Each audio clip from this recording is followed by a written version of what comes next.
So welcome to another episode of Ask the GrowBot. I'm Jesse Porter with GrowGlide, the Director of Cultivation and Content Creation, joined per usual by Will Gonzalez, Director of Marketing and Creative Tech.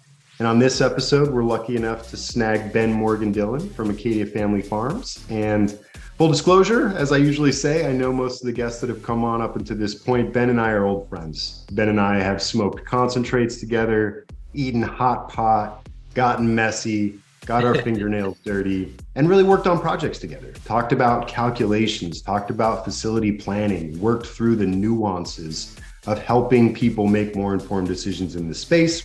So I'm really happy to have you on, Ben. I'm going to toss it to you and let you do a little hero introduction. Maybe tell us about a day in the life of Ben Morgan Dillon, and then we can throw some questions at the GrowBot. Specifically, I would love to sort of unpack indoor cannabis cultivation from a soil perspective and some of those details, but knowing us, it's going to be hard to keep us in that cage, and I'm sure we'll touch a bunch of topics. I have a feeling. Well, thank you first off just so much for having me on. It's a pleasure and an honor as always to get to share a platform with you, Jesse. We've definitely known each other for quite a while now, and I can honestly say you're one of my favorite associates and contacts within the industry, but you have become a near and dear friend to my heart. As well as a mentor and peer. I would say a good amount of, the dedication that I had to learning when I met you really sparked an interest between us. And we had many, many late night conversations. And I know you always tell me that you feel like you learn more from me than I do from you, but I'm going to refute that and say that I think I've still learned more from you than you have from me. But it's a beautiful symbiotic relationship. And I feel like it's really given us an amazing depth of understanding into certain aspects of the industry that we didn't necessarily have the nuances to be able to dive into ourselves. A little bit of a background on me. Benjamin Acadia for Acadia Farms Family. And started out originally as a CBD products company, helping my family, and then started to diversify into education and realized there was a big knowledge gap in the industry. And that was actually right about when me and Jesse started to click. And we both were sort of a little disheartened with, the state of the industry and certain aspects of it, and the lack of consumer understanding, the marketing tactics that certain companies were using that took advantage of certain aspects of negligence and knowledge in the industry. And so you and I really came together on that. And that's really where we started to build our friendship from, was this mutual perspective of passion and personal loss as well as gain. And I think that really helped to springboard me and give me more motivation to continue to push and strive and to drive forward, which led me further down the paths of education. And now I specialize for the past 6 years in integrated systems design.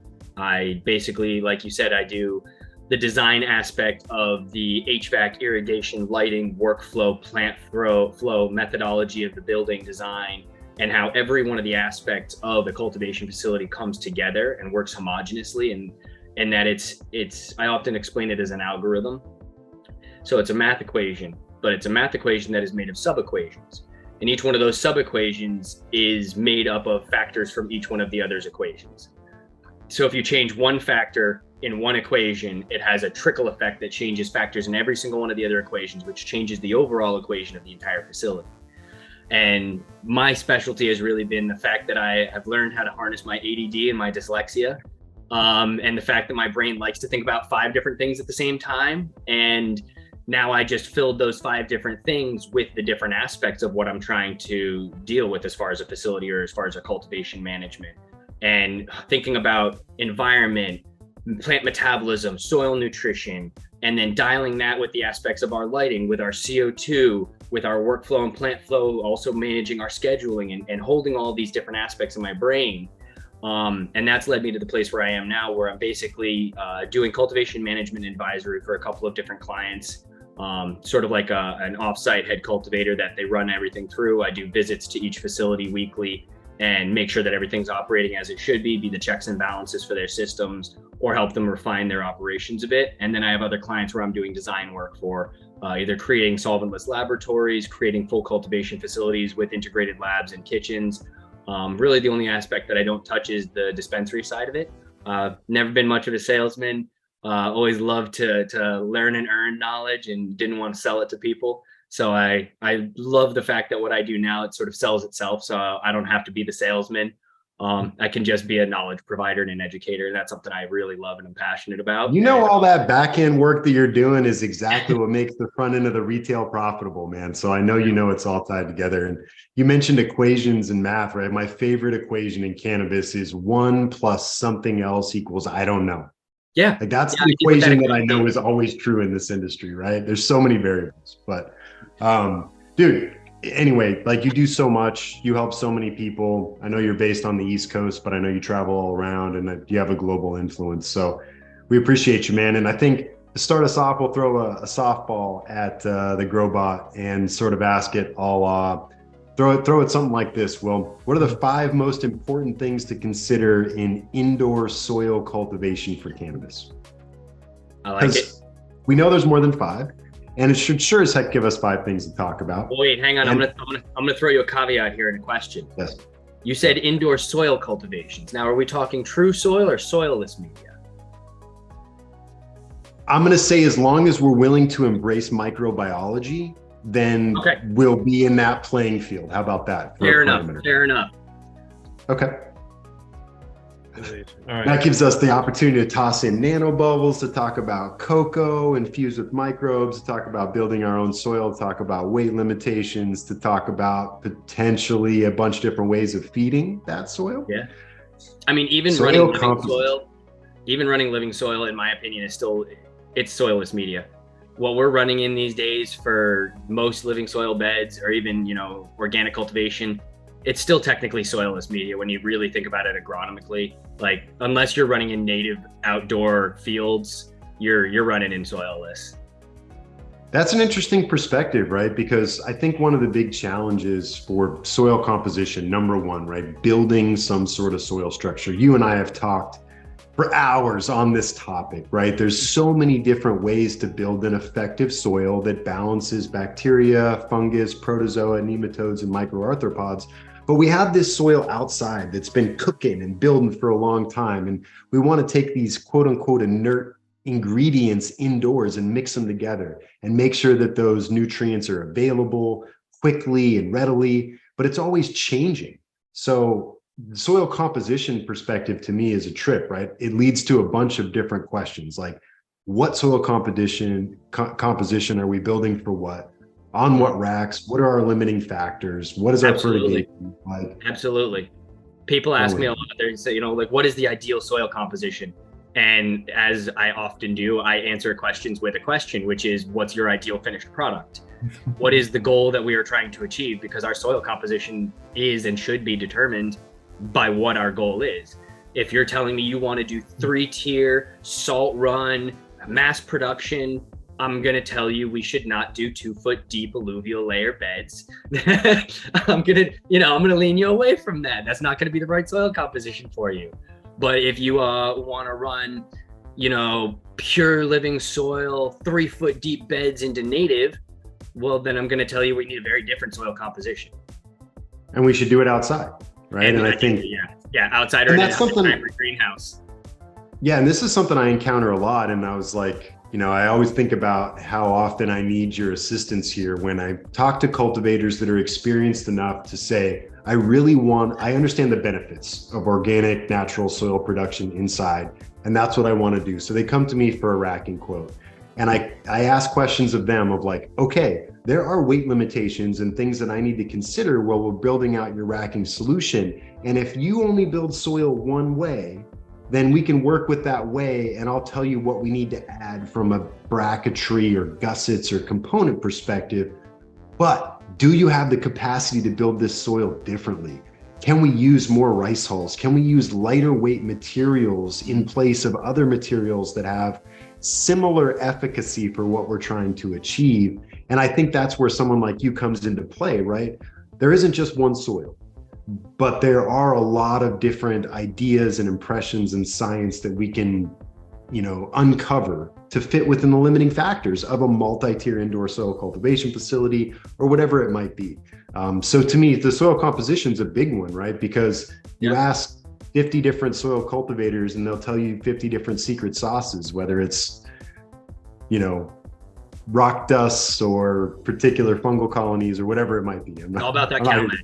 Yeah, I asked it to So it gave us a broad range. It did talk about soil composition. So I asked it to try again and get more specific about the soil itself, not the pest, disease, nutrient, and temp and humidity. So here's a. And what does texture mean to you? Is that like insulting Yeah. to you that the GrowBot threw texture out there, not like drainage or water retention or something like that?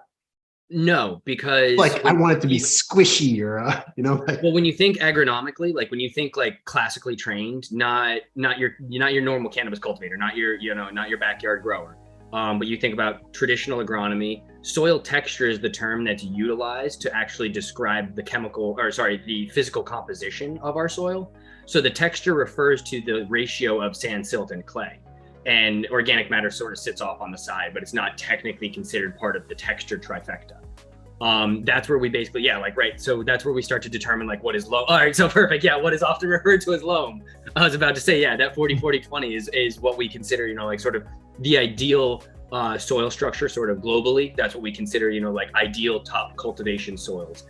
What's interesting is actually when we start to shift, and this is why I say that cannabis cultivation indoors or really in anything other than native soil is a soilless media cultivation, is because we're not running in a 40-40-20. We're actually not even running in like a lot of people will like think of like the Clackamas Coot mix. That's kind of like one of the go-to regenerative or organic cultivation living soil methods. It's a 30-30-30 with then a 10% organic. So you're doing 30% moisture, 30% aeration, and 30% organic matter. And you've got that sort of ratio that you can play with of like that 30 to 35%. That leaves pretty far from that 40-40-20. And we honestly often are not even considering adding in sand, silt, and clay into our composition in our soil. We're thinking about peat moss versus cocoa. We're thinking about compost, whether it's going to be thermal, aerobic, anaerobic, and we're thinking about perlite versus vermiculite or pumice or volcanic rock. Maybe you're getting a little deeper. You're going like the Leighton Morrison route, and you're thinking alluvial layers, and you're thinking about having your different horizontal layers. But really, like 90% of cultivators are running in pure overhorizon, which is traditionally speaking, the alluvial system is only a small percentage. It's only that top layer, what we would call our topsoil, our top 8 to 10 inches of cultivation layer, not the 1 to 2 feet deep that a lot of people often run in beds. So it's interesting that the GrowBot here is saying that soil texture, it's pulling off of not cannabis-based knowledge as much here as it's pulling off traditional agronomic knowledge of that 40-40-20 being the best for cultivation in general. I do see that it's saying to add perlite and vermiculite, which is interesting because it's telling you that it needs better drainage. But loam by definition is 40% sand, which has pretty good drainage. And then when you consider that 5 to 15% organic matter, which most native soils, you're not going to be getting 15% organic matter anywhere. You will hopefully be hitting in like that 5 to 8, maybe 10 if you've been like really consistently adding organic matter year after year, integrating wood chips, integrating composts. You'll start to see those numbers climb. But in general, that's not what you'll see. Quick annuals about cannabis, right? When we think about organic material, most soil cultivators, correct me if I'm wrong here, think I'm going to add organic material to feed the microbes, right? I'm going to add particular organic material to feed fungal colonies, particular organic material to feed bacterial colonies, and I'll use those tools to balance the pH, right? Get more bacteria to, bring the drive your pH. acidification. You got it. And that's the adjustment, right? And then you measure the leachate, the runoff of this to determine microbial health. I know that there's much more appropriate tools for that. I think we could continue to unpack this, but I'm curious from your perspective. I've seen you go into facilities and retrofit them and turn them around. I've seen you build facilities from scratch. What tools do you think, and I'm curious what the GrowBot has to say about this too, like what tools or processes do you implement initially in order to make a more informed decision on how to make a cannabis cultivation facility more productive? Whoa, that's a whole podcast. You're gonna have to repeat that one, Jesse. Let's say again. What tools? Yeah, so like what tools or processes do you initially implement into an existing facility or facility design in order I'd say to... limited, just an existing facility, because in a facility design, I'm not so much using tools as I'm using knowledge and experience to prevent the need of testing with those tools once we're in process to refine it. It's You're more planning for consistent Yeah. measurement versus coming into an unknown, which you Exactly. would apply tools or process to uncover what's wrong, Yeah. discover what you can change, put together an action plan and checklist to initiate those changes, and then continue to measure the efficacy of the changes and implementations you made. So what tools or processes do you implement into a retrofit to best impact the efficacy of All a right. soil I'm cultivation? going to pull back the curtain here, so to speak, because this is some of my secrets, is my tools. Uh-oh. So I'll tell you what's in my Batman tool belt, as it's been now commonly referred to as by my clients. I know it changes though, man. My Batman tool belt has changed over the years too, right? You swap out one tool for a different tool that gives you different information and insight. But Go ahead, man. I love So what I've it. started actually doing is I have multiple Batman belts now, targeted towards what I'm doing. So I've got my IPM scouting belt, which specializes in insect capture, isolation of specimens, labeling of specimens, cleanliness, sterilization, the ability to capture pathogens or pests. Then I've got my standard tool belt, which is more like the one we're talking about here. So right off the bat, the main things that I'm curious about, problems that are in the facility aside. So we're going to say that there is nothing in the facility that is blatantly staring you in the face saying I'm the problem. Or what we could actually do is let's look at it from a different direction. I just had a client recently that brought me into their facility to have an evaluation done. They were having continuous loss of product. They were literally losing money hand over fist, millions of dollars, just going up in smoke. They were losing crops to nutritional. They were losing crops to pests and pathogens. They were losing crops to poor development. So when I went into this facility, there was so many problems that I was unable to, at the beginning, be like, okay, my gut's telling me this is this, because there was overlapping and compounding issues. I would find a problem, like let's say soil pH and water pH. I would find that problem, be like, okay, this is what's happening. This is one of the problems we've identified. This is hopefully what's going on with our plant stress. I fixed the pH problem. Plants don't look any better.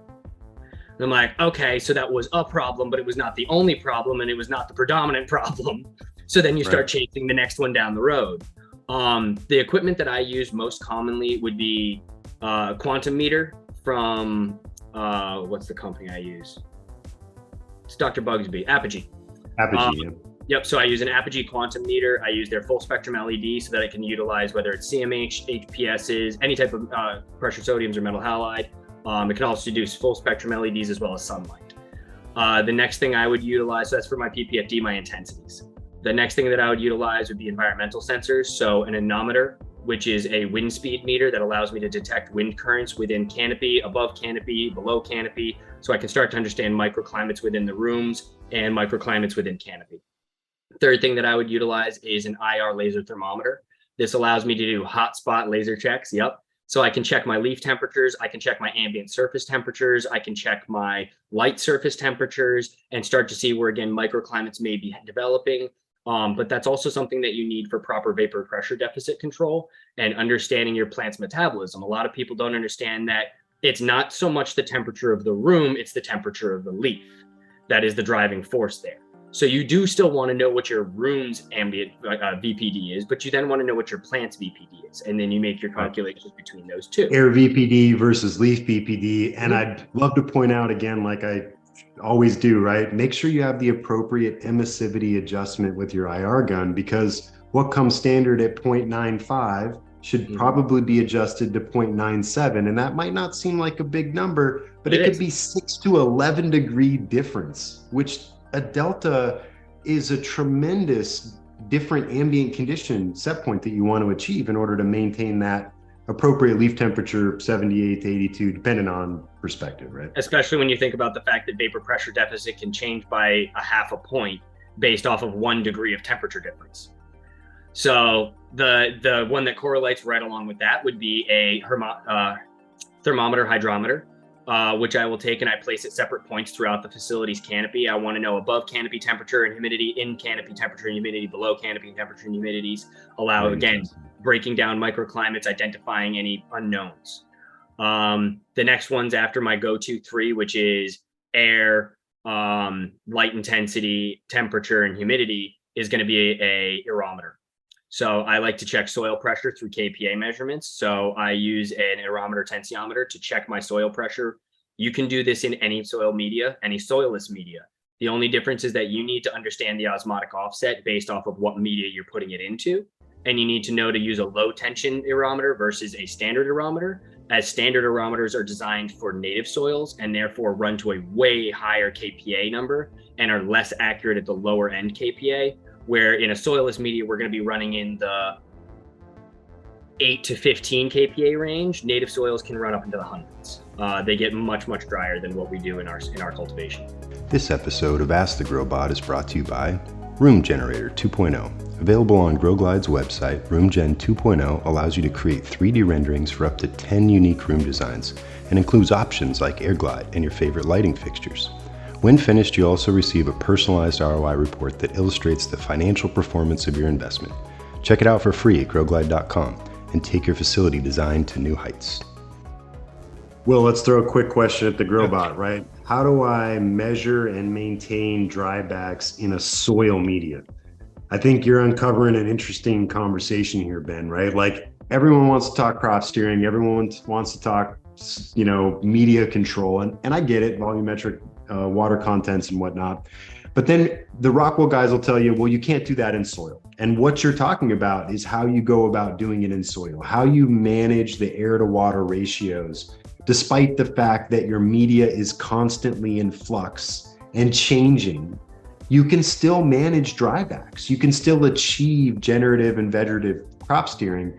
It's just maybe a little bit more in depth in the factors that you need to consider in order to measure that. Yeah, agreed. Absolutely agreed. People don't realize, and especially I find this is in living soil. Salt growers have gotten really, I would say, much more comfortable with targeted drybacks, cocoa growers as well. Living soil growers have not. And there's that fine line that you want to walk between, maintaining microbial populations and not depleting your microbials, but also not damaging your plants, while at the same time promoting that targeted dryback for cannabinoid and secondary metabolite development that we're looking to drive and steer.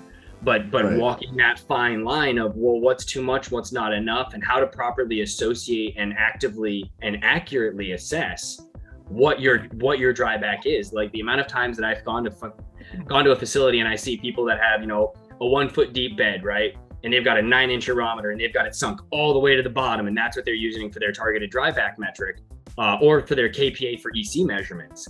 And it's like, well, first off, if you drive your EC meter to the bottom of your bed, gravity takes effect. Water is gravity driven. You will have a plateaued water table. You will have a higher concentration of soluble salts and therefore a higher EC at the bottom of your bag, and exponentially higher than you will in the middle, which is your actual rhizophagy area, your actual rhizosome, where your roots are predominantly at.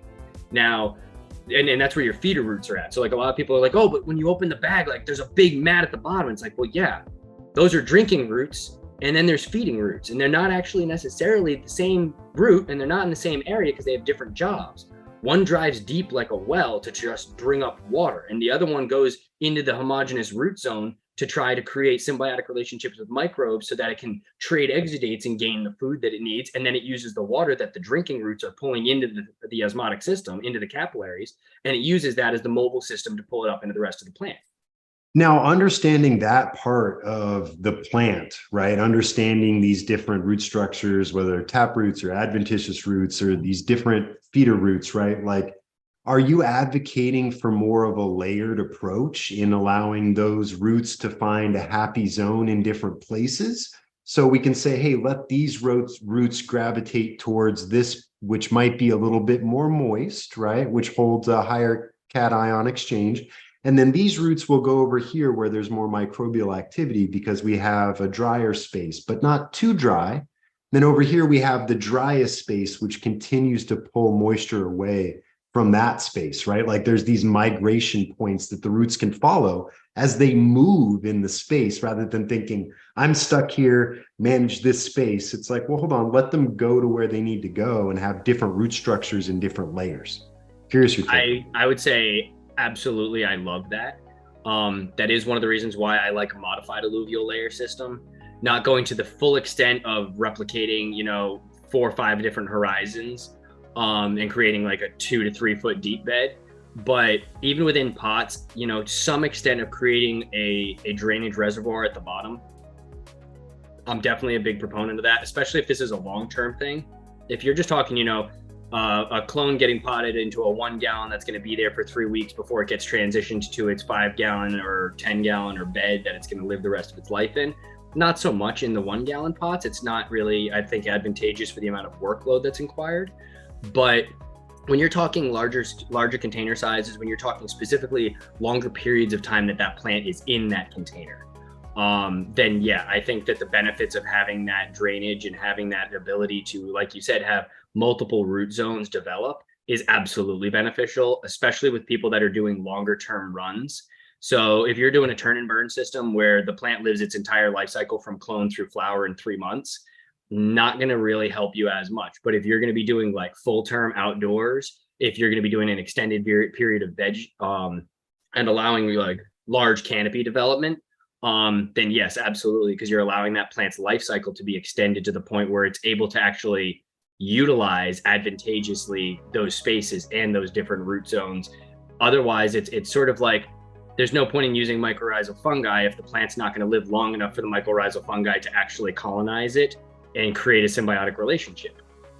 It's not advantageous to create an alluvial system if the plant's not going to be in the system long enough for it to benefit from it. And I think this is what Will's going to ask here, is something about long-term soil management, because it's a challenge for even the soil cultivator, right? Like, how do I approach this changing composition, this changing pH, this altered state of media?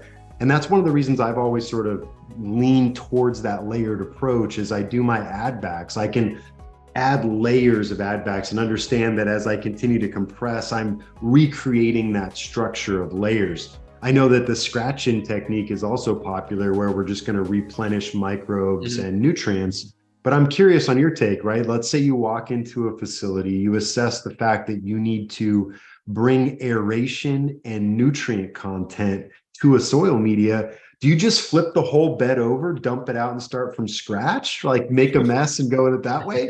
Or are there other approaches that you find appropriate to managing this over the long-term advice of soil management, right? Yeah, absolutely. I feel like all my answers, it's tailored. So every facility is going to be different. There's definitely situations where I would walk into a place and I would say, yeah, we need to reset. We need a hard reset. We need to get rid of this soil and start fresh. Or we need to take this soil, strip it down to its base component, basically re-amend it, readjust our ratios to create a new texture, to create better drainage, or whatever the problem with that soil may be. If it's, you know, potentially if it's high sodium at that point, we can flush that out. If it's high heavy metals, I'm probably going to recommend that you're not going to try to bioremediate it. I'm going to recommend that you turn and burn and start a new flip. Simply because. What about number 5 on here? Like I want to call out number 5, cover crops, right? Have you ever thought, instead of turn and burn or start over, like I'm going to come in and I'm going to plant a field of, you know, I'm going to pull the cannabis out. Maybe I leave the root set. I'm going to plant micro clover and alfalfa, and I'm going to try and dig deep into that media with a root set and create aeration that way. Is that even a realistic approach? I mean, not that I want to let the room go fallow, but curious, you know, number 5, crop rotation and cover cropping. Is that a realistic solution in the indoor cultivation space?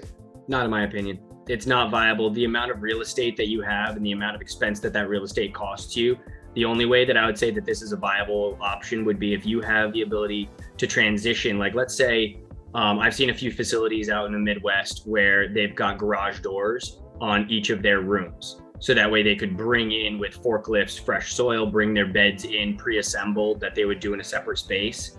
And their beds sit on plastic pallets. So yeah, in that case, you can go in with a forklift, grab the contaminated bed or the bed that's gone bad on you, so to speak, pull it out of the room. So it's no longer technically in a cannabis cultivation space, throw cover crop on it and remediate it and throw it outdoors. Absolutely. Because you can put a fresh bed in there in the meantime while you're remediating. But right. I don't think any facility right now in the United States has the potential or has the capacity to just let a room lay fallow, unless they way overbuilt and misjudged themselves and now they've got dead space, in which case, yeah, great, go for it. You messed up once, so you can use that mess up now to help you a little out. But I think that the average facility, absolutely, especially like right now in the East Coast, we have massive market consolidation happening. No one can afford to have dead space in their cultivation rooms. Absolutely no one can afford it. It's just, it's a recipe for bankruptcy. So I would say in that situation, no, you bite the bullet, you toss the soil, and you start over. I mean, compaction, that's something where I would say, you know, like we don't necessarily have to toss the soil, but, you know, flip it, maybe re-amend it, address the texture, and then put it back into production. But if it's a heavy metals contamination, absolutely turn and burn it, or throw it outdoors and do some remediation. If it's sodium, we can try doing flush throughs, but most likely it depends on, again, it's that cost benefit analysis of economics versus time versus labor. We're talking a lot about fear here, right? Because we've experienced it. We've lived through the soil production arena, and the number 8, right? Reuse and recycle, to me, is an interesting fear that CFOs come into, right? They're like, once my soil gets contaminated, it's a complete loss. I don't get the benefit of recycling. And I think it leads a lot of people to not fully take advantage of indoor soil cultivation and instead go more of a potted culture, right? Oh, I'm going to go 8-inch pots, or I'm going to go whatever pots. It's still quote unquote organic soil. They don't get the benefits of that microbial interaction and that fungal growth over the space of time. You don't get as much nutrient cycling, but you get that ability to say, I'm going to swap out this pot, or it's easy enough to put this on a rolling cart and move it out and move something back in, versus what we both know to be more beneficial on a scientific and production level, which are these elongated beds with shared media zone. It's definitely a challenge. And I think that fear has led a lot of cultivators to future-proof in the sense of, well, I'm just going to go with pots, and then I'm going to have a mixing room where I can dump the pots, amend, and you know, I've seen that work too. I think it's a little bit of each, you know, the balance, you know. Yeah, it's the half step between a true turn and burn and doing a regenerative bed. I have a lot of clients that are stuck in that limbo right now, so to speak, or not stuck there, but, you know, in that transition point where they still have enough fear. And but you hit the nail on the head when you said it's a fear response that's generating these decisions, and it absolutely is. It's a fear of making a mistake. It's a fear of a pathogen. It's a fear of an incursion. Really, at the end of the day, it's a fear of halt in production or a drop in production. So for a lot of these companies, it's a calculated expense that for them, they feel safer knowing that they're starting fresh every run than hoping that there isn't a contaminant that came into the soil or came into their nutrient system that they're going to have to then deal with down the line. They would rather just say, you know what, I'm going to pay to be safe. I'm going to pay to start fresh every run, because it makes them, because in their mind, they look at, well, what does it cost me to buy soil for the run? And what does it cost me if I lose the run? Right. And I understand that, but it's, you know, I think it's a little short-sighted. And again, it's a fear-based decision, not a prosperity or bounty-based decision. When you start thinking with the prosperity and the bountiful mindset, the abundance mindset, then you're like, well, we're going to do well, we're going to survive, we're going to be all right. Now it's just about how do we keep our operating margins as low as possible. And without question, running that long-term bed is going to keep your operating procedures much, much lower. Your operating costs will be lower, your CapEx will be higher, but it does also come along with a more in-depth knowledge of soil, a more in-depth knowledge of microbials, soil science, testing. Yeah. You have to be a lot more scientific. And I think that also comes with a fear, especially when you're in the C-suite region. The most people that are in C-suite positions are not cultivators. They never have been. They're relying on their appointed person to run their facility. And most cultivators are not scientists. Most cultivators have not been classically trained and do not have really in-depth clinical plant knowledge or soil or nutrition knowledge. They have a lot of really exceptional experience, and that's what allows them to achieve what they can achieve. But at the end of the day, you need more than just experience to be able to run in a living soil system, and you can't just follow a feed chart. You need to be able to read and interpret on a constant basis and be able to adapt and pivot. So I think a lot of C-suite members would prefer economically the bed version, but they prefer precaution-wise and the predictability of the reset. And I think, speaking to fear and nutrient charts and all these things, this is a great question by Will here. And I know that you're happy to dive into it because I've seen this work at scale, right? There are organic soil growers and synthetic salt or salt growers do not have to be diametrically opposed, right? there is this fear of, if I'm a soil guy, all I can use are organic amendments and I can't use any tools that are salt-based. And then there's a salt grower that's like, I don't know shit about microbes and I don't care and I don't want to use them, right? But there's this wonderful collision of both schools of thought that have produced fantastic medicine that has mind-blowing COAs, right? 5+% terps, 44% THC on cultivars that I would never expect to hit that mark. And I think it has a lot to do with the ability to have this wonderful, rich rhizosphere with, again, bacteria, protozoa, microarthropods, fungus, and add foods to it that they can break down and make more available that create a faster nutrient cycle. I'd love for you to talk to this because I know you've seen it too. And I feel like it's an early step where cultivators say, all right, cool. I'm going to start embracing some of these salt-based nutrients, some of which can be organic, into this media, which is a little bit more forgiving and easier to manage. And all of a sudden the results make people buy in more to the organic synth combination, right? Yeah. I think that synth organics is a very interesting concept. And I think that honestly, we were just having a conversation, a friend of mine, Luna Whitcomb, peer and associate, she and I were talking the other day about the market development. She's in Oregon and seeing the diversity and the transition that we've seen in the West Coast and now happening in the Midwest and East Coast.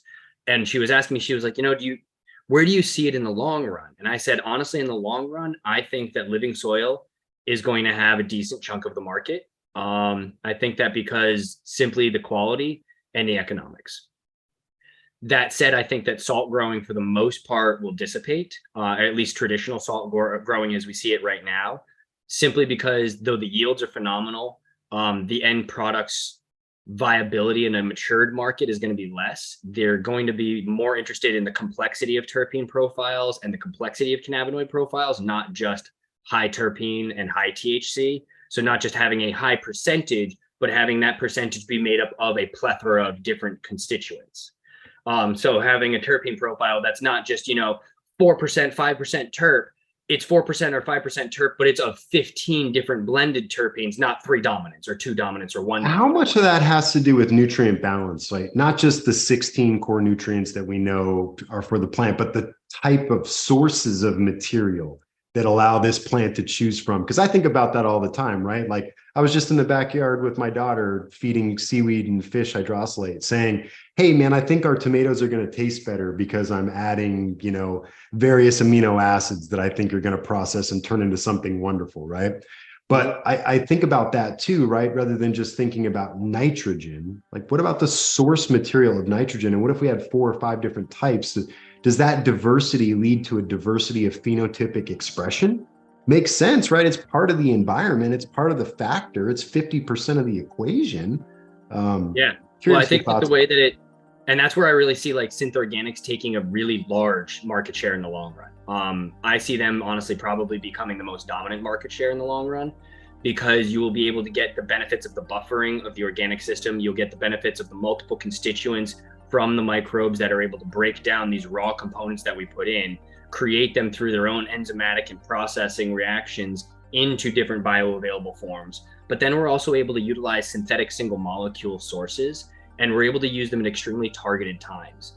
So I think that the long run is that you'll have a basically organic living soil media, and that you will do extremely targeted, for the most part, low dose, but extremely targeted applications of single molecule nutrient sources during specific points of the cultivation time to get those targeted secondary metabolite developments. Because like you just said, like they are the building blocks. They are the basic building blocks. And now, like when you think about humans and the way that we build muscle, there's a reason that bodybuilders and there's a reason that people that are extremely physically focused take things like BCAAs, which is branched chain amino acids. They are the most derivative base forms of amino acid composition. They are the most essential basic building block for proteins. So instead of you just eating protein and then having to break that protein down, expend energy, expend time and your own resources to deconstruct this complex compound into individual molecules that your body then can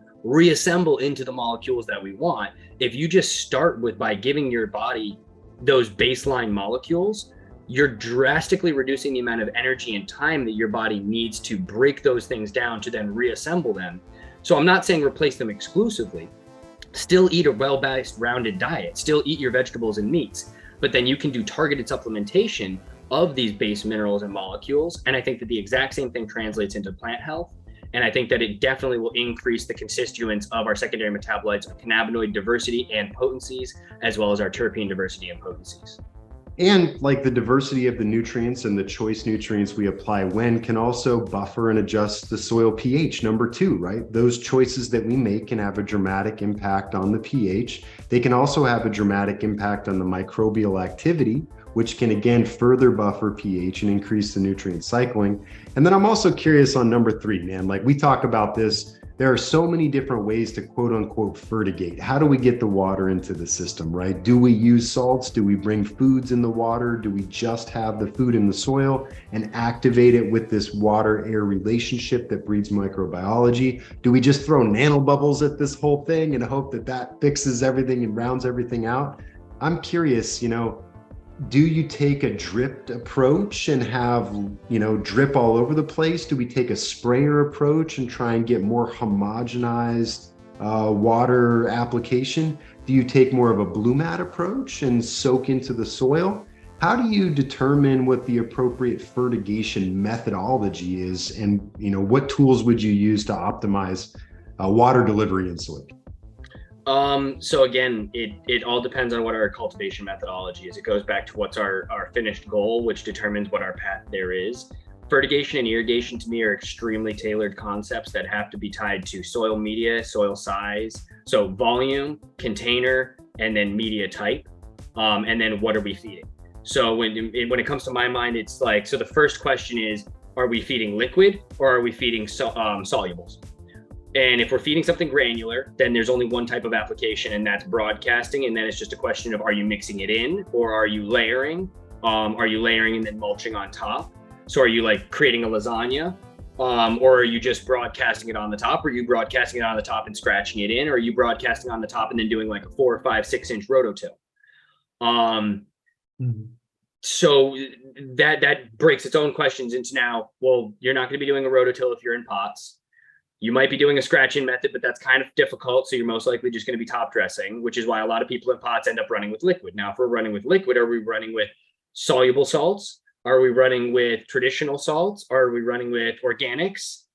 And each of those then has their own methodology of like, you don't want to be running drip and be running organics things through a lot of drip because biofilm builds up very, very quickly. It'll start to clog your emitters. So if you run emitterless, now you have to run more emitters or more drip line to get a better coverage because you don't have the ability to spray and broadcast. And though I love blue mats and I think that they're very, very viable for large scale bed, they don't really apply themselves very well to pots in my experience, unless you're running like a capillary mat, which is not actually a blue mat tech, but it is something that blue mat utilizes. You have to have some sort of shared media or shared space in order. Yeah, you have a flood tray with a capillary mat in it, and then you take bottomless pots and put them on that capillary mat, and osmotic pressure allows that capillary mat to passively feed water in through the bottom of that pot straight into your soil. So for that, yeah, we're using a blue mat concept of a single carrot in a handful of different pots, all feeding the regulation of one large capillary mat that's feeding the entire area. But that's, again, fertigation, not really irrigation, yes. Your fertigation is still going to be targeted either hand application or a drip line.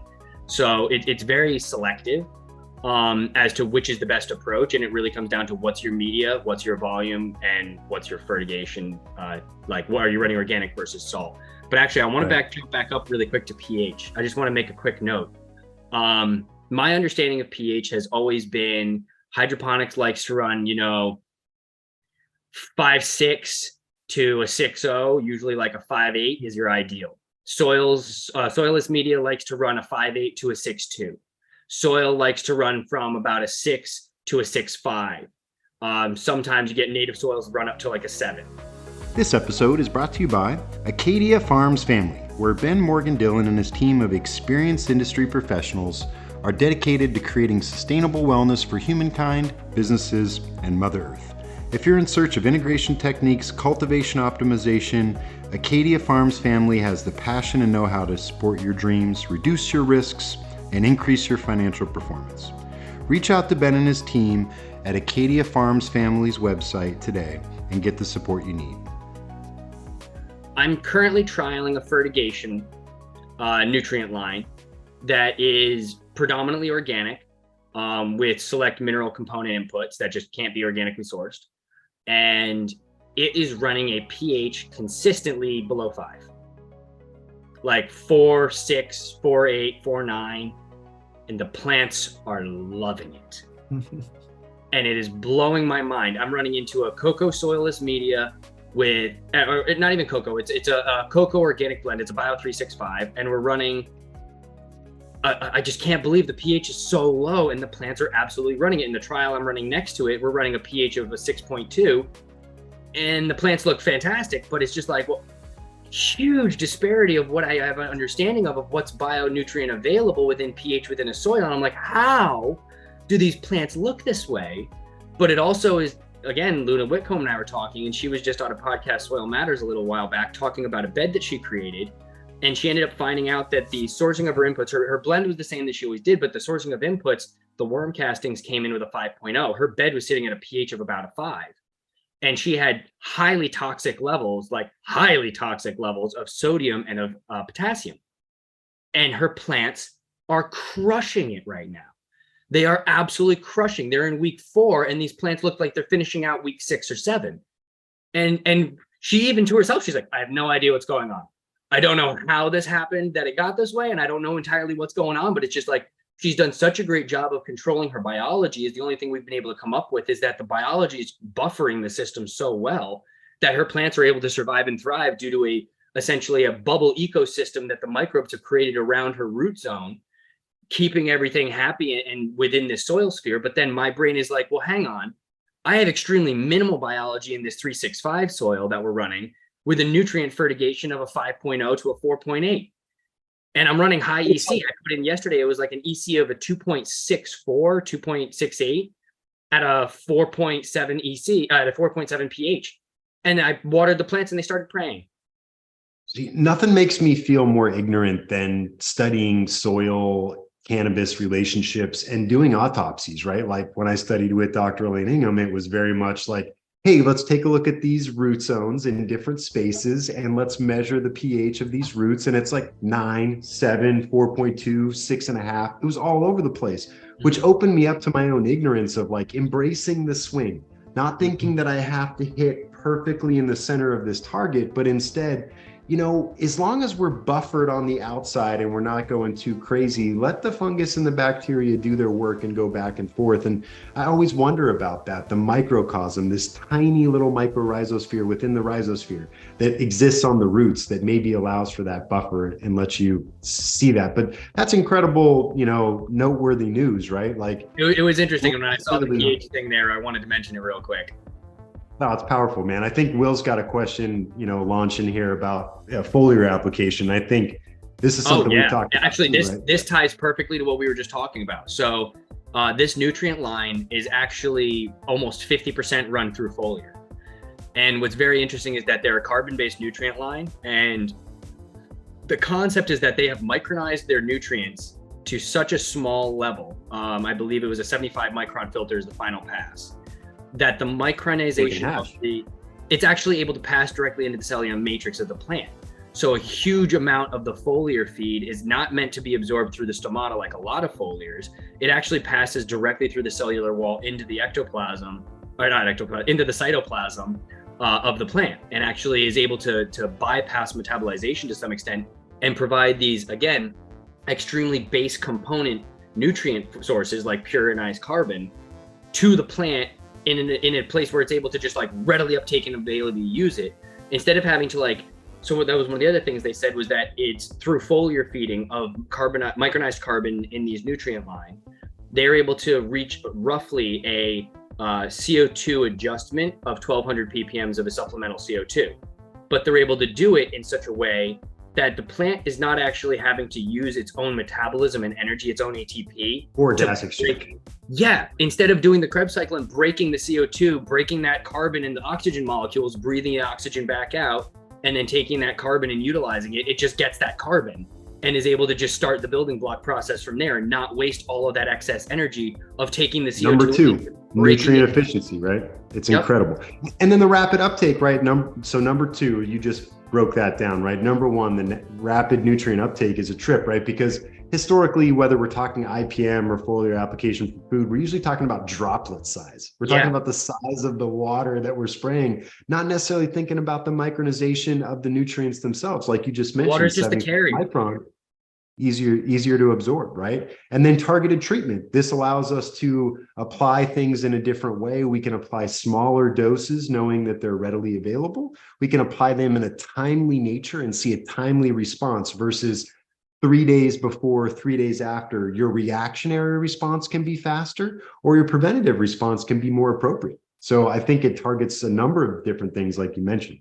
But I think most people think foliar application for pest and disease. And there are scientists out there that will say, the plants won't eat via foliar, but anyone who's run a cannabis cultivation facility will tell you, I can make my plants go from yellow to green in a 6-hour period if you give me a foliar application, right? Mm-hmm.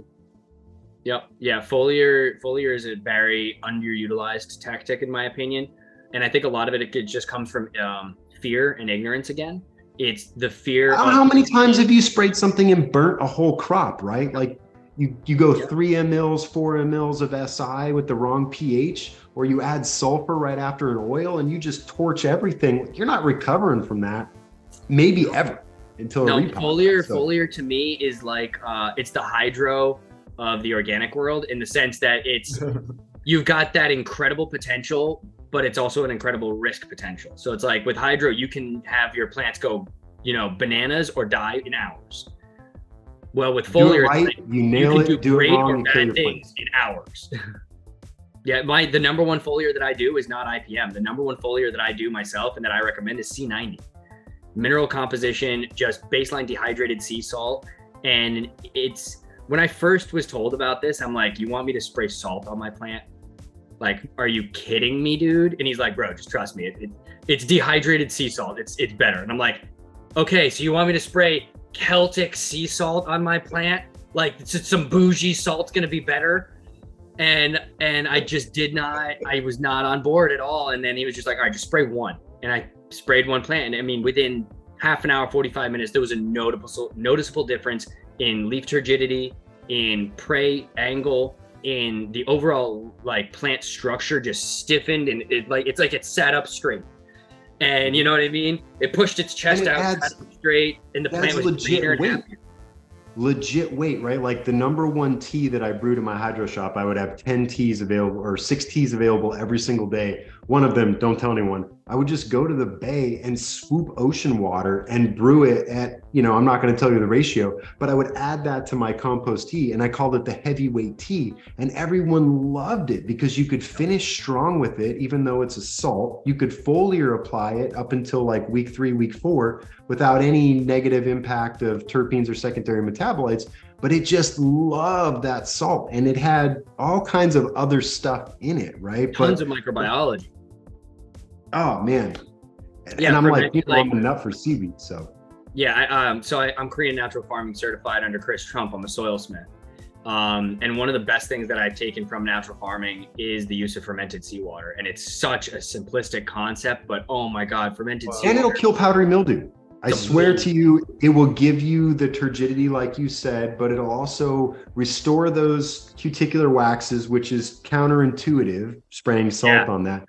But it'll allow that plant to reestablish its natural defenses and fight off the pathogens that are landing on the leaf itself. It's a powerful tool that, it's hard to get, and then people pay a premium for, and then they get snake oiled for. So there's this misinterpretation of using that tool. But I'm glad you brought that up, man. Absolutely. And the one thing I would say is ocean water is excellent. The best thing that I've been taught is brackish.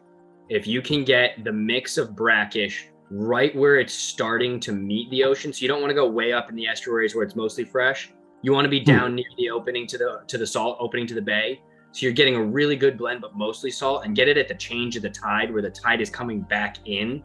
So the fresh has washed all of the sedimentation and everything that is set in and that has been sort of stagnant in the water out to the ocean, and you're getting that fresh influx of life back from the ocean, but you're getting it in the blend where you're getting the aquatic life of the ocean, you're getting the freshwater aquatic, you're getting the brackish aquatic life, but you're also getting like micronized kelp. You're getting micronized sea life and like shell life. It's amazing the stuff that you can get. And you just go 6 to 8 inches under the top of the water, scoop that, and it's gold.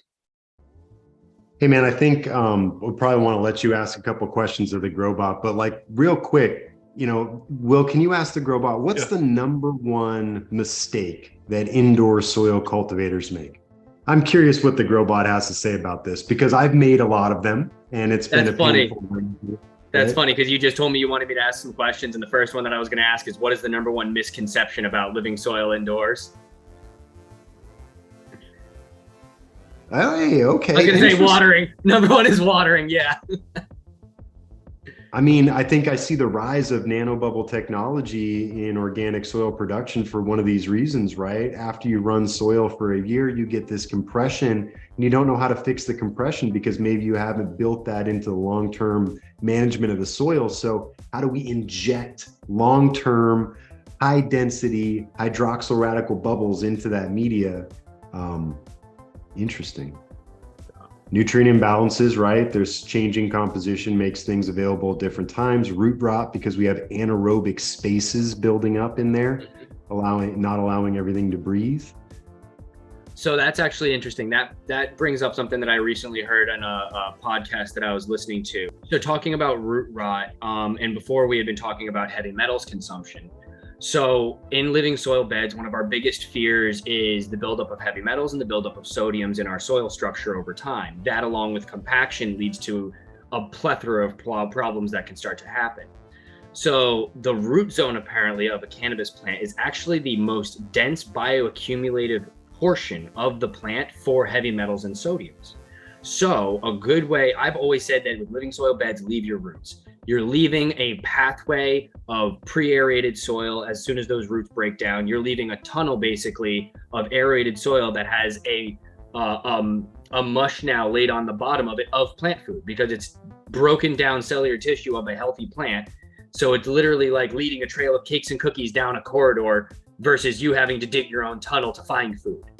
But and now more than just aeration, right? Glomus mosaic, right? You have a bunch of pre-established fungal colonies that are the gate check for heavy metals going up and through the plant. So that's what I've always thought of, like, man, I built these incredible fungal colonies and bacterial relationships in addition to aeration. I just want to leave the roots in there so they can find a new home and blow up in the space and work for me. Yep. But so now I've had this new piece of information proposed to me saying that the root ball is essentially the hyper concentration as far as the bioaccumulation of heavy metals and sodiums in the cannabis plant. And therefore, if we're actually combating sodium levels, but specifically heavy metals, sodiums we can flush through in between cycles, and we'll have to repopulate some biology to some extent, but we can wash that out. We can work with that. Heavy metals, however, is not really something that we have an answer for at this moment that we can, there's no silver bullet type thing. There's no bioremediation technique that we can just be like, oh yeah, sprinkle this on or water this in and it'll be like that. So we really, really have to watch our bioaccumulation of these things. And unfortunately, they're in trace amounts. They're in almost every amendment that the major organic world uses. Some of them in extremely high amounts when you start getting into like soft rock phosphates, gypsum, rock dusts.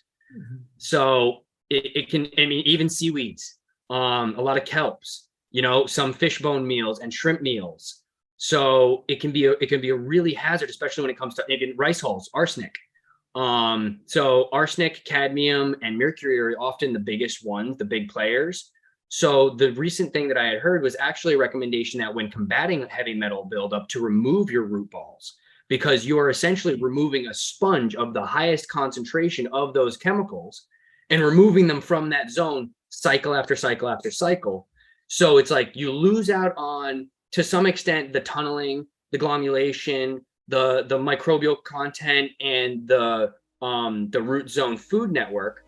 But those are all things that we can repopulate. We can reintroduce nutrients. We can reintroduce microbial biology. We can reintroduce oxygenization, but we can't willingly just be like, oh, I'm going to pull heavy metals out. Except for this. You just got to take them with the roots, right? And then you still get that benefit of the aeration by the hole that you've created. the opportunity. So now I think that I might deeper. have to be revising my methodology of what I think as far as the proper process. And now I think that what I'm going to tell people is, if you're in a healthy cycle and a healthy system, every other pull the root ball. Leave a root ball, pull the root ball. Leave the root ball, pull the root ball. As long as your test results are coming back and keeping you in a copacetic range. But if you start to see that they start to drift, even if you're still within acceptable parameters, you see them start to drift, you start pulling more often.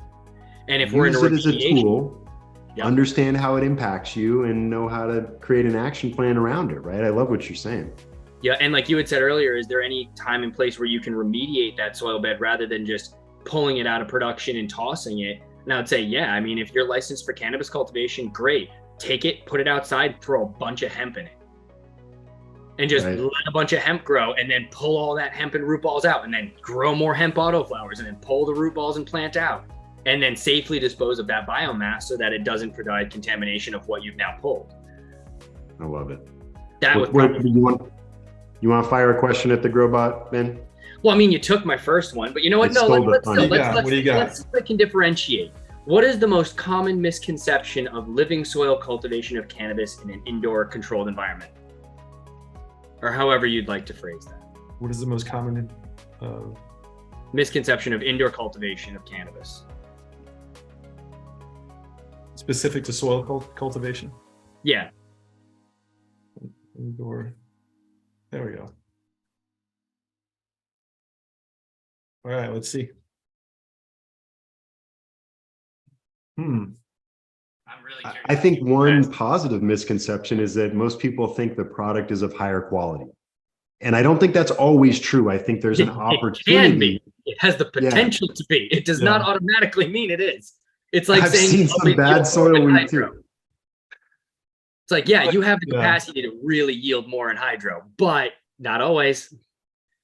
So that's interesting. One of the common misconceptions is that growing cannabis in soil is less complex and requires less technical knowledge. That's a misconception, obviously, with everything stated in this podcast. Yeah. I would absolutely agree. It requires way more knowledge because you don't have a feed chart to follow and you don't have a company to yell at if it goes wrong. And you can't just flush it all away and start fresh, right? Yeah. It takes a lot more to toss a 6,000 pound 4x8 than it does to toss a Rockwell cubes. Yeah, and you just went through this, right?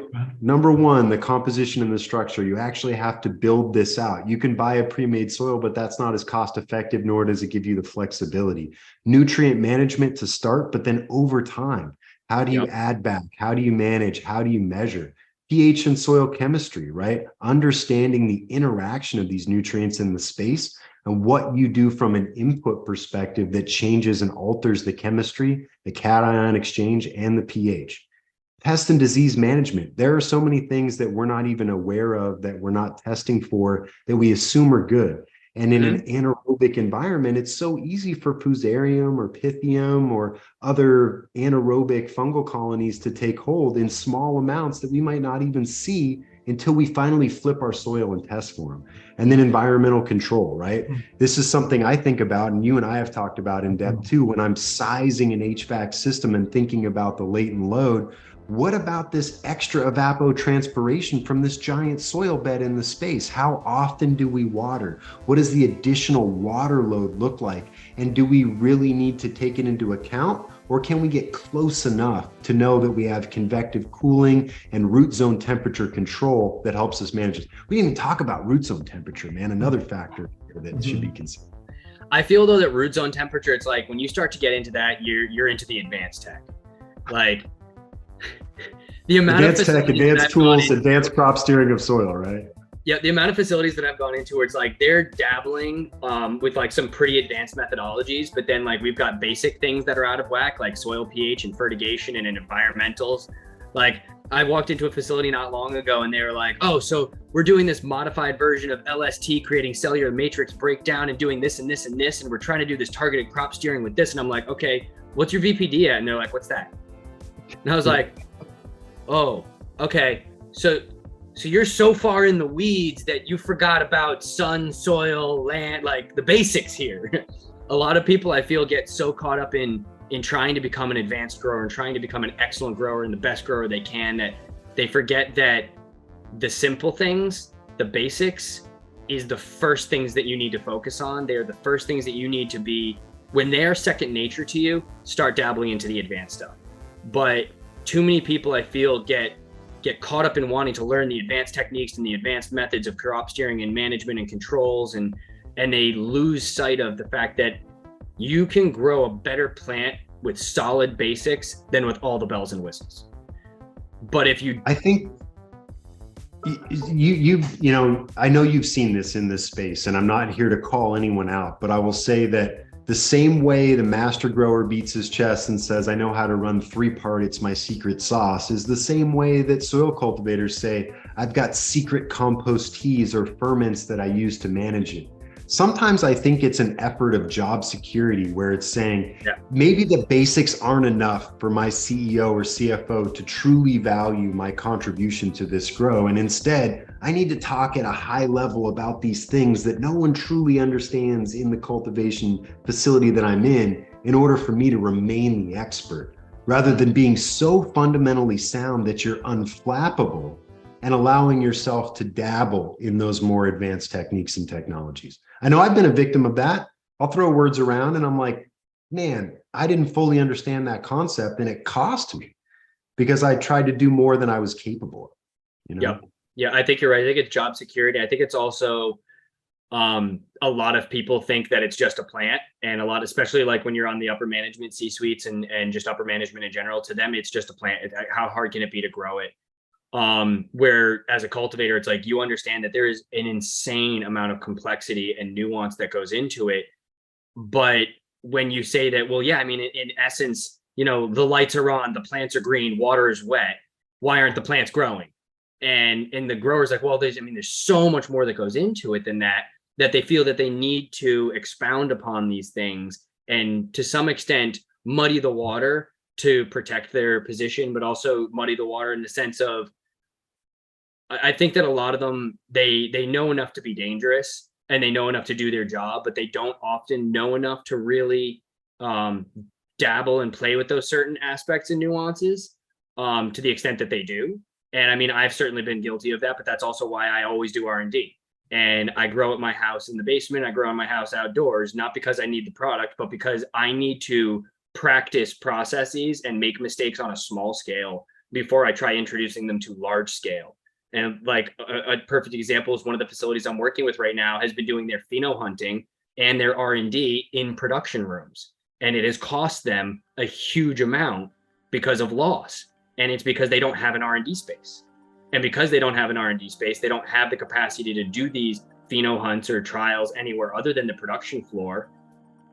Things go sideways and it costs you a lot. Or even if things don't go sideways and you do a pheno hunt, it's like, well, to make testing viable for production, you need to run a minimum of a couple of benches of it. Do you really want to be pheno hunting a bench of pheno 1, a bench of pheno 2, a bench of pheno 3? It's like, well, what if pheno 3 was the only one that's really solid and worth keeping? Well, I've got 5 benches of product I don't want.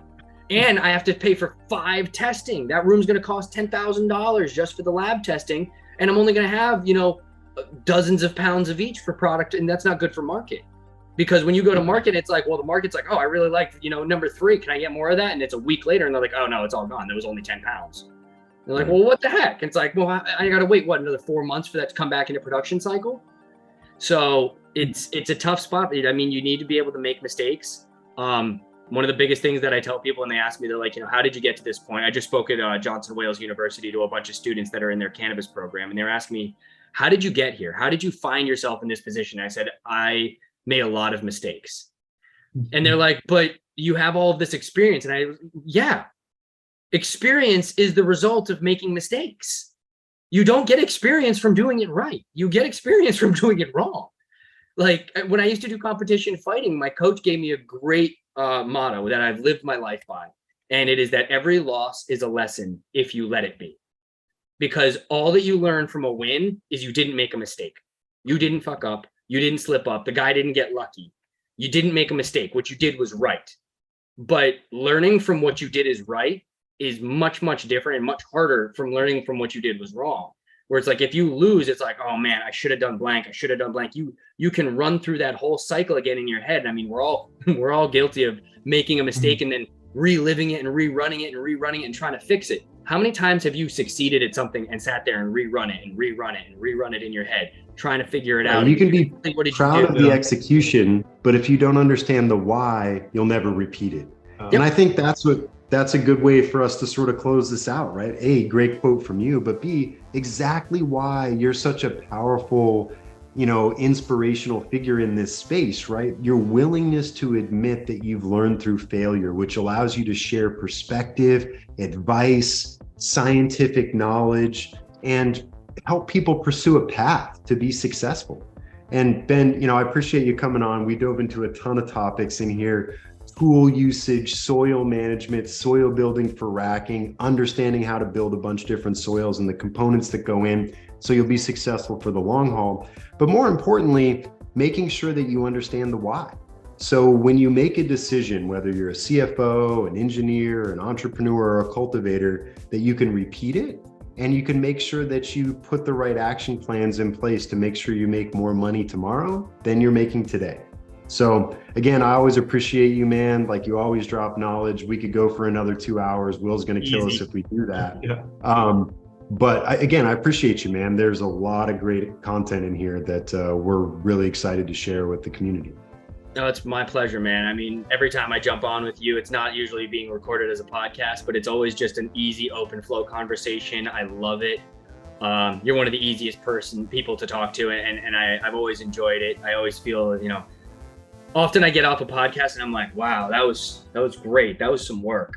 I need a cup of coffee. I'm a little burnt. I'm a little tired. I always get off a call with you, even if it's like a 3-hour phone call, and I'm like, I've got to go do all these things that, like, oh my God, my brain is running. I feel invigorated and taking notes. That's how I feel when I get off the call with you. I'm like, oh man, there's 4 different things I need to go research and learn more about, and a book that I need to order, and an article I need to read, right? So that's the idea, right? Is that we keep learning too, and we keep challenging ourselves. Absolutely. And that's Absolutely. part of I'm a student for life.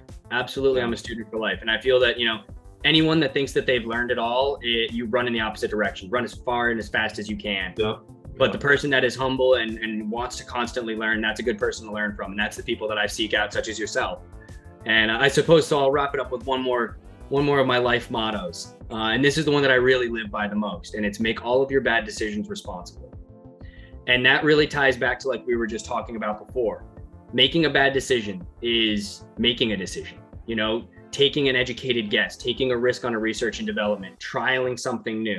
Now, making that bad decision responsibly is doing it in a controlled manner, doing it where your loss mitigation is controlled, doing it where you're saying, you know what, there is the potential for success here, there's the potential for failure here.